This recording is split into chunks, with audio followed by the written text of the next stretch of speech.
இசைக்கு ஏற்றபடி உடலையும் உடல் உறுப்புகளையும் அசைத்து ஆடுவது நடனமாகும். நடன அசைவுகளில் உணர்ச்சிகளும் உணர்வுகளும் நளினமாக வெளிப்படுத்தப்படுகின்றன. யூத ஜனங்களில் பொதுவாக அவர்களுடைய ஸ்திரீகளே நடனமாடினார்கள். சில சமயங்களில் தனியாகவும் வேறு சில சமயங்களில் குழுவாகவும் அவர்கள் நடனமாடியிருக்கிறார்கள். பொதுவாக தங்களுடைய சந்தோஷத்தை வெளிப்படுத்துவதற்காக அவர்கள் நடனமாடினார்கள். எபிரேய பாஷையில் நடனமாடுதல் என்ற வார்த்தைக்கு குதித்தல், சுற்றுதல், தவழுதல் என்னும் அர்த்தங்கள் உள்ளன. நடனம் என்பதற்கான கிரேக்க வார்த்தை சாரோஸ் என்பதாகும். வேதாகமத்தில் மக்கள் நடனமாடியதற்கு எடுத்துக்காட்டாக பல சம்பவங்கள் கூறப்பட்டுள்ளன. யுத்தத்தில் ஏற்பட்ட வெற்றிகளை பெண்கள் நடனமாடி கொண்டாடினார்கள். 1 சாமுவேல் 18:16.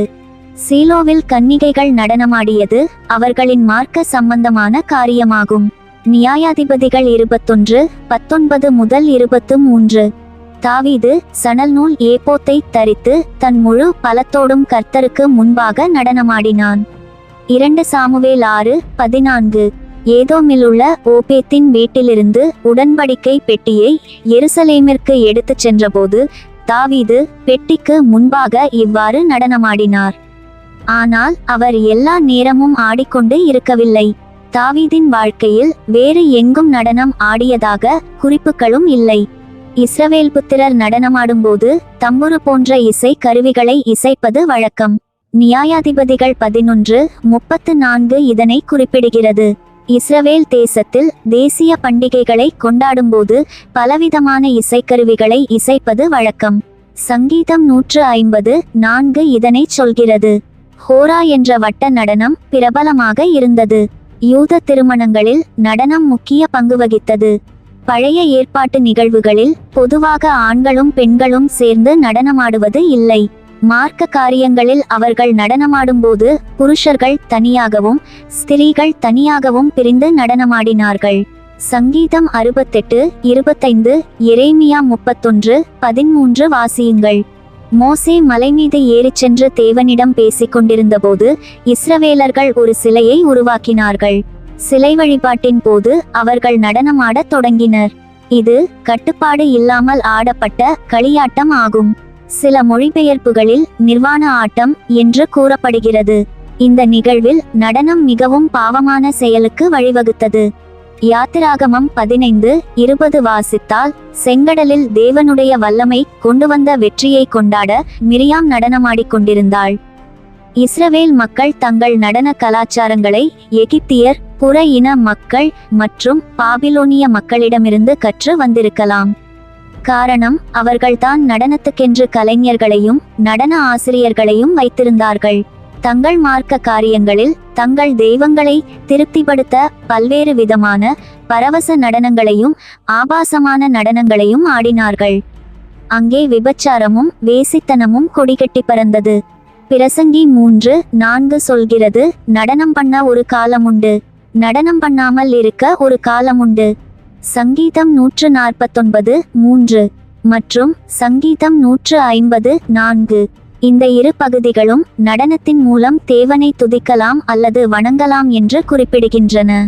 பழைய ஏற்பாட்டில் சில நிகழ்வுகளில் நடனமானது தேவனை நமஸ்கரித்து வணங்க பயன்படுத்தப்பட்டது என்றாலும் தேவன் அதை குறித்து ஒன்றும் சொல்லவில்லை, அல்லது நடனத்தை அவர் ஏற்றுக்கொண்டதாக எந்த ஒரு பதிவும் இல்லை. அவர் விரும்பியது எல்லாம் தம் மக்கள் தம்மை போலவே பரிசுத்தராக இருக்க வேண்டும் என்பதே. பழைய ஏற்பாட்டுக்கும் புதிய ஏற்பாட்டுக்கும் நடுவே நடன கொண்டாட்டங்கள் பற்றிய குறிப்புகள் இல்லை. புதிய ஏற்பாட்டில் நாம் கவனித்தால் ஏரோதியாளின் குமாரத்தி நடனமாடி அதற்கு பரிசாக யோவான் ஸ்நானனின் தலையை சிரச்சேதம் பண்ணச் செய்தாள் என்று ஒரு கொலையுடன் நடனம் தொடர்புபடுத்தப்பட்டுள்ளது. ஏரோது இஸ்ரவேலன் அல்ல. புதிய உடன்படிக்கையின் கீழ் வரும் புதிய ஏற்பாட்டில் ஆதிசபையில் ஆராதனைகளில் நடனம் பற்றி வேதாகமம் எந்த வகையான குறிப்பையும் கொடுக்கவில்லை. இயேசு கிறிஸ்துவும் அவரது சீஷர்களும் போதித்தபோது நடனத்தை பற்றி எதுவும் சொல்லவில்லை. அதேவேளையில் அவர்கள் நடனம் ஆடியதாக எந்த ஆதாரமும் இல்லை. அந்த காலகட்டங்களில் தேவனுக்கு பிரியமாக வாழ்வது மட்டுமே மேலோங்கி இருந்தது. அவர்கள் செய்யாததை செய்யவும் செய்தவைகளை செய்யாமலும் இருப்பதா கிறிஸ்தவம். நிருபங்களிலும் நடனம் பற்றி ஏதும் சொல்லப்படவில்லை. காரணம், அதனை பற்றிய சிந்தையே ஆதி திருச்சபையில் இல்லை. அவர்கள் மேல் பரிசுத்த ஆவியானவர் பகிரங்கமாக இறங்கிய பிறகு தேவ சித்தம் செய்து வாழ்வது மட்டுமே நோக்கமாக கொண்டிருந்தார்கள். சபையாக அவர்கள் கூடி வந்தபோதும் அவர்கள் ஒருமனப்பட்டவர்களாய் தேவாலயத்திலே அனுதினமும் தரித்திருந்து வீடுகள் தோறும் அப்பம் விட்டு மகிழ்ச்சியோடும் கபடமில்லாத இருதயத்தோடும் போஜனம் பண்ணி தேவனை துதித்து ஜனங்களெல்லாரிடத்திலும் தயவு பெற்றிருந்தார்கள். ரட்சிக்கப்படுகிறவர்களை கர்த்தர் அனுதினமும் சபையிலே சேர்த்து கொண்டு வந்தார். அப்போஸ்தலருடைய நடபடிகள் 2:46 மற்றும் 47. இந்த வசனத்தில் சொல்லப்பட்டபடி மட்டுமே நடந்து கொண்டார்கள். 1 கொரிந்தியர் 6:19-20 சொல்கிறபடி நம் சரீரங்கள் தேவனுடையவை. அவை பரிசுத்த ஆவியின் ஆலயம். எனவே நாம் செய்யும் ஒவ்வொரு செயலும் அவருக்கு கனத்தை கொண்டு வர வேண்டும். உங்களையோ அல்லது உங்கள் சரீரத்தையோ கவனத்தில் கொள்ளவும் பிறரை கவரவும் நடனம் ஆடுவது பாவம். ஆண்களும் பெண்களும் இணைந்து நடனம் ஆடும்போது பாலிய இச்சைகள் தோன்றுவது இயல்பு. நம்மிடமோ அல்லது மற்றவர்களிடமோ பாவ ஆசைகளை தூண்டும் எந்த நடனமும் பாவமாகும். மத்தேயு 18:6 வாசித்தால், மற்றொருவரை பாவத்தில் இடரலடையச் செய்யும் காரியத்தை செய்வது முற்றிலும் மன்னிக்க முடியாதது. ஒருவருக்கு இச்சையை ஏற்படுத்தும் வகையில் நடனமாடுவது இப்படிப்பட்டதாகும். 1 தெசலோனிக்கேயர் 5:21 மற்றும் 22 வாசித்தால், எல்லாவற்றையும் சோதித்து பார்த்து நலமானதை பிடித்து கொள்ளுங்கள், பொல்லாங்காய் தோன்றுகிற எல்லாவற்றையும் விட்டு விலகுங்கள் என்று சொல்லப்பட்டதே. கிறிஸ்தவர்கள் நடனமாடும் சூழ்நிலைகள் ஏற்றுக்கொள்ளத்தக்கதா என்று கேட்டால், அதனால் ஆவிக்குரிய வாழ்வுக்கு எந்த உபயோகமும் இல்லை என்பதே பதில். நடனத்தால் தேவனை பிரியப்படுத்த எந்த வாய்ப்பும் இல்லை. நடனம் என்பது அவசியம் என தேவன் நினைத்திருந்தால் தமது அப்போஸ்தலர்களை ஆட வைத்திருப்பார் அல்லவா?